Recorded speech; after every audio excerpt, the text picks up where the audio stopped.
Hello नमस्कार. Shivneri ladies and kids wear मध्ये नवीन साडीचा पॅटर्न ऍड झालेला आहे मैत्रिणींनो. विस्कॉस साडी ऍड झालेली आहे. सो ज्यांना हवी आहे त्यांनी फास्ट बुकिंग करायची आहे. खूप सुंदर असा हा ब्लॅक कलर, छान असा हा जांभळा कलर, मस्त असा हा पर्पल कलर, खूप सुंदर कलर्स आहेत मैत्रिणींनो. फॅब्रिक विस्कॉसचा आहे. मूळचीच बॉर्डर येणार आहे. गोल्डन जरीची वाईन कलर, सुंदर असा हा रामा चिंतामणी कलर मैत्रिणींनो. कलर्स खूप सुंदर आहेत. अजिबात साडी मिस करू नका. गोल्डनिश येल्लो कलर किंवा मस्टर्ड येल्लो कलर म्हणू शकता. खूप सुंदर अशी ही साडी.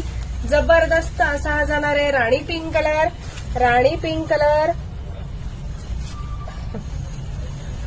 हा जाणार आहे सुंदर असा ऍक्वा ब्ल्यू कलर मैत्रिणींनो. जबरदस्त साडी आहे. साडीला काळ पल्लू पोर्शन, मस्त अशी ही साडी. आमचेच काट येणार आहेत जरी विविंगचे. फुल साडी पाहून घ्या. खूप सुंदर साडी आहे. जबरदस्त साडी आहे. प्लेन वाला हा जाणार आहे ब्लाउज पीस. साडीची प्राइस आहे 950 रुपये. सुंदर अशी साडी. ज्यांना हवी आहे त्यांनी फास्ट बुकिंग करायचे. 950 फ्री शिपिंग. पटकन बुकिंग करा मैत्रिणींनो. 7057143255 आणि मी वेअर केलेला ब्लॅक कलर आहे. अप्रतिम साडी आहे. प्राइस बसणार आहे 950 रुपये फ्री शिपिंग. थँक्यू.